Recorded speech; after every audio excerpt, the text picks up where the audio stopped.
Now, it wouldn't be that fun if you got all ready for adventuring and there was nothing to adventure against. Sometimes you need those encounters in order to make sure that the game is fun. And fortunately, Pathfinder has some very good encounter design rules. And so in this video, I'd like to talk a little bit about building encounters. My name is Don. I'm trying to be the Sly Strategist, and let's go ahead and get into it. Encounters are, I would say, almost not even arguably, but we'll say arguably the most frequent kind of interaction that you are going to have as a player character when you are confronting other creatures. There are a whole bunch of rules that govern combat encounters. We've gone through a bunch as we've talked about encounter mode, but we haven't really talked that much about creating these particular challenges that the GM will put in front of a group. There are some similarities to creating hazard encounters as well as social encounters, although social encounters are a bit more flexible. But what you need to think of when you are building a combat encounter is for that specific combat, what is the purpose of that combat and how it's going to fit into the overall story. And you'd also want to kind of figure out what amount of threat you would like the player characters to feel. If they are just going to a new location and are at the door, you probably wouldn't want a severe encounter there.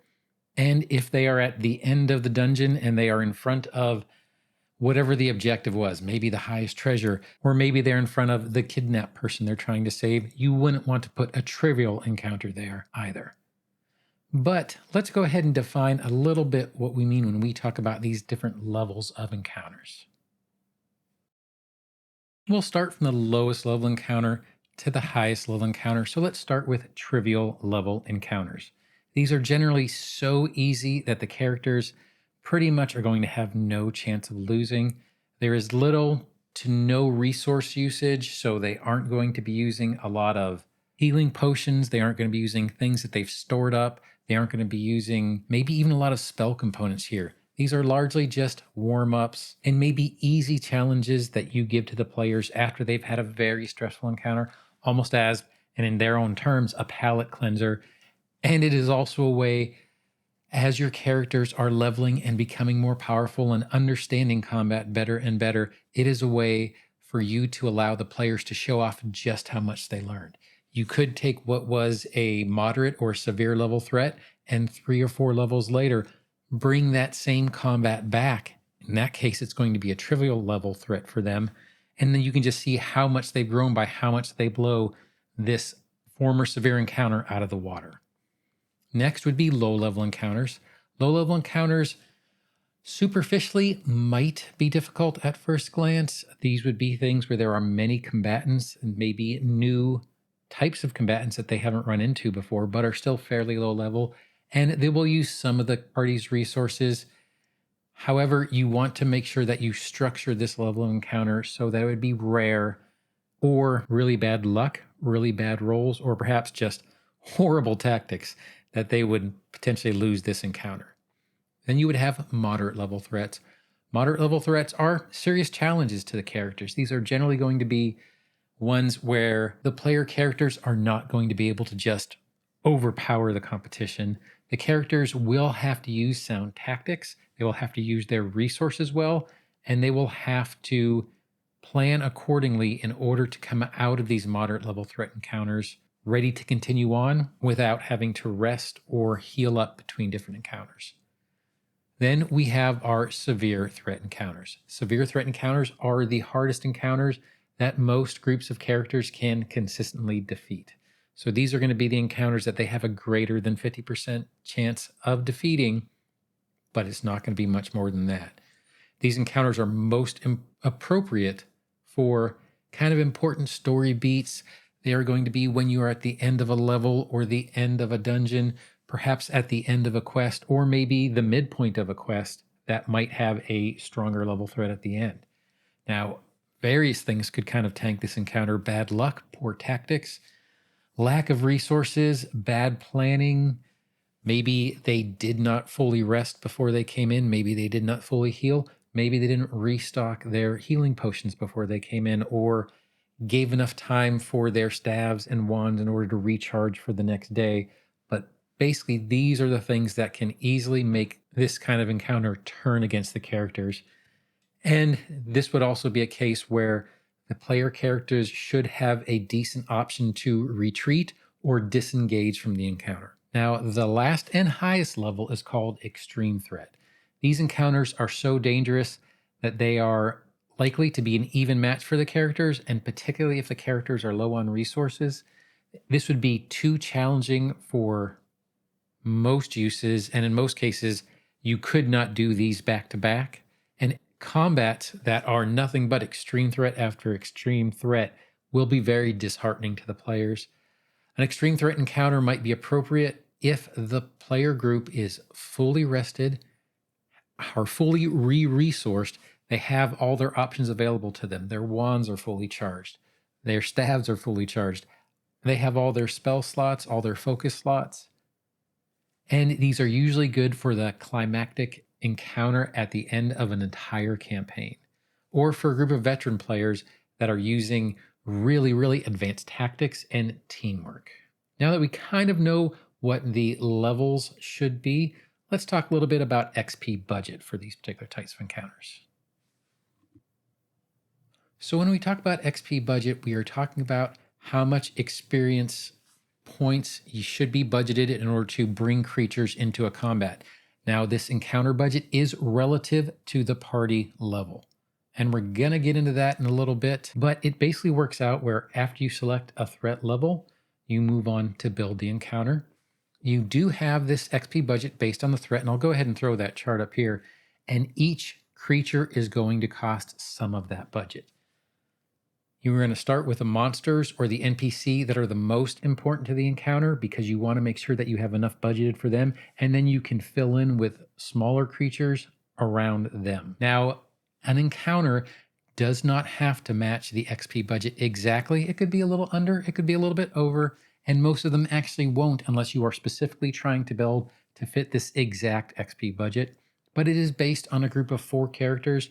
If your group is larger or smaller, you're going to see in the last column that it does tell you what adjustment you should put in if there are more than 4 or less than 4 party members. Now, for a trivial encounter, it would be an XP budget of 40 or less. For a low encounter, it would be 60 or less. For a moderate threat encounter, 80 or less. Severe encounter is 120 or less, and extreme is 160 or less. A good way to kind of think of this is maybe we can pull an example. So if you had a 4-person party, and that 4-person party was level 1, and you want to do a moderate level encounter, well, they would have 80 XP. What you would do is you would look for enemies for them that would fit within that budget. Let's say that I wanted to do a cultist, and we'll go ahead and kind of bring that up here. But if you wanted a cultist, that cultist is a creature level 1. As a creature level 1, that particular cultist is going to take 40 XP out of the XP budget.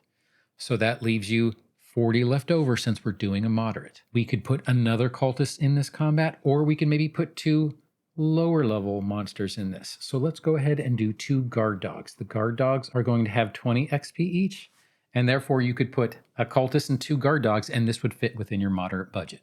Now, since we're talking about different party sizes, for each additional character in the party beyond the 4th, what you could do is you could add, in this particular case for this moderate, it would be 20 XP added to the budget. That would be another guard dog if you wanted to add one in. If you only had 3 party members, well, then you could subtract a guard dog, and that would also fit because that would be a 60 budget, which would be appropriate for a 3-person party. However, one thing to keep in mind, and we're going to kind of go in this in our next section, is the amount of XP that is awarded to the players wouldn't change even if you changed the party sizes. Speaking of that, let's go ahead and move on to choosing creatures and awarding XP. Now, in our prior example, we kind of chose some creatures and I gave you basically some ideas of where they would fit the XP budget, but let's go ahead and see if that fits in with this choosing creatures. So in basically all but the most unusual circumstances, you're going to select your creatures that range basically from 4 levels lower to 4 levels higher than the player characters. And we'll go ahead and throw that chart up here. So All of these particular creatures and levels have a part to play in every designed encounter. For example, we had the guard dogs, which, if we had a level 1 party, these guard dogs are -1, therefore they would be a party level -2. They have a place. However, the cultist, being a creature level 1, is actually at party level, and that cost the XP budget 40 XP. So that is pretty much a standard creature of the same level of the party. And once again, remember, this is all relative to the level of your party. Now, when you're awarding XP, that is also relative to the party's level. So if you had a creature that was party level -4, each one killed would only be worth 10 XP. Doesn't necessarily even have to be killed. It could just be overcome. And we'll kind of leave it at that. We'll say each creature overcome at party level -4 would be worth 10 XP each. And each creature that was party level +4 would be worth 160 XP to the party. Now, this kind of comes into effect because if you've kind of seen how you level within Pathfinder, you basically level every 1000 XP. Because the awarding of XP is based relative to the party's level, this is why it works and why the XP budget or the XP limits don't scale so much as you go up in levels as it might in some other TTRPGs that you have played. Now, I hope this video on building encounters helped you out. As a GM, it's something you're going to be doing a lot, and this really shows you how flexible it is and how easy it is in order to build just a generic encounter for pretty much anywhere, and you can do it very quickly. There are some online sites as well as some apps, and I'm actually going to cover those in a separate video, and we're going to come up with some kind of objectives and some obstacles for some of our players that we're going to do in some of the playthroughs.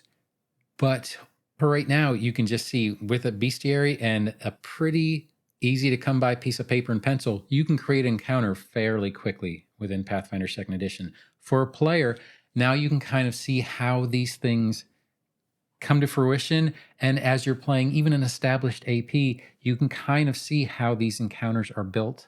And it gives you a little insight into maybe what level of threat you're currently facing at the time. I do hope you enjoyed this video, and if you did, feel free to like, subscribe, or hit that notification bell. But whatever you do, I hope you have a great day and happy adventuring. Thanks.